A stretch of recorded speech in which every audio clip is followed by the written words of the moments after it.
रतनपुर गांव में घुसते ही शहर से आया अयान कुछ असहज महसूस करने लगा था। उसके साथ थी 12 साल की बहन सिमी, जो उत्साह में गांव की हर चीज को छूना चाहती थी। गांव पुराना था, लेकिन जो चीज सबसे ज्यादा अजीब थी वो थी चुप्पी।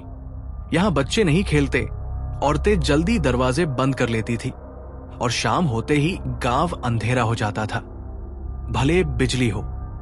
नानी ने साफ शब्दों में कहा, पीपल के पेड़ की तरफ न जाना, और अगर झूले को हिलता देखो तो आंखें बंद कर लेना।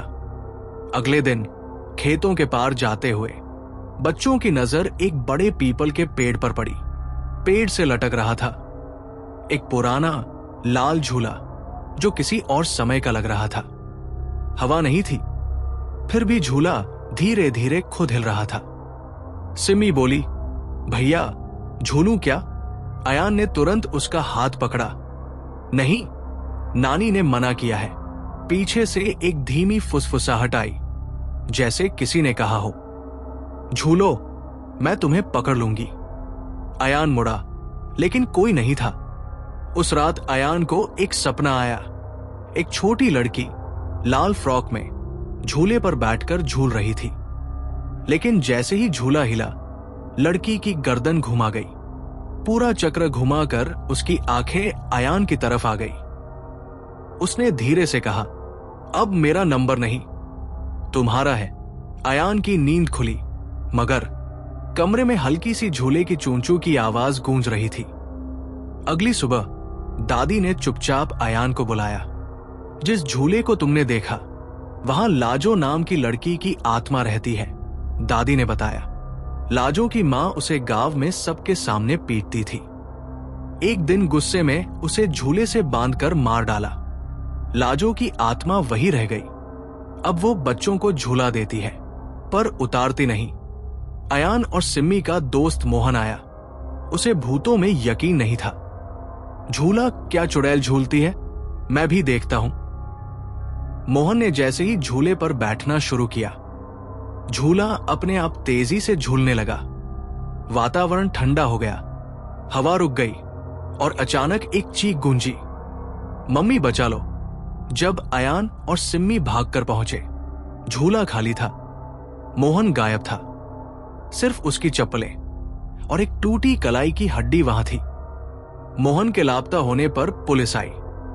पूछताछ हुई, लेकिन कोई गांव वाला कुछ नहीं बोला। एक बूढ़ा आदमी बोला, जिसने भी झूले से खेला वो कभी घर नहीं लौटा। रात को अयान और सिम्मी ने देखा, नानी पूजा कर रही थी और एक मिट्टी की गुड़िया को झूले से बांध रही थी।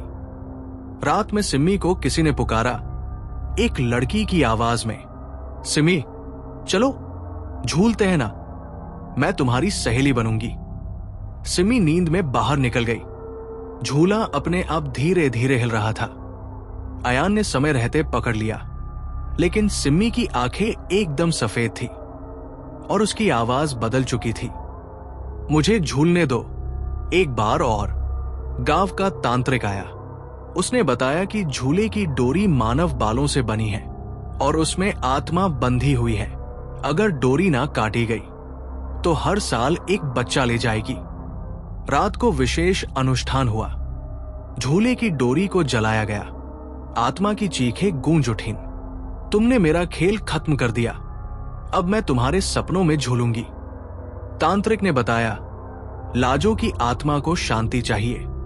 उन्होंने उसकी पुरानी मां की तस्वीर और एक गुड़िया झूले के नीचे रखकर उसकी विदाई की कोशिश की।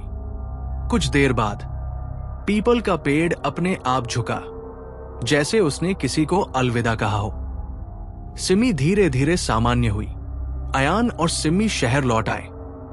सब कुछ ठीक लग रहा था, लेकिन फिर एक रात अयान ने देखा, बालकनी में रखा उसका झूला अपने आप हिल रहा था और वहां बैठी थी वही लाल फ्रॉक वाली लड़की, धीरे धीरे उसकी ओर मुड़ती हुई। अब तो तुम्हारे पास भी झूला है ना?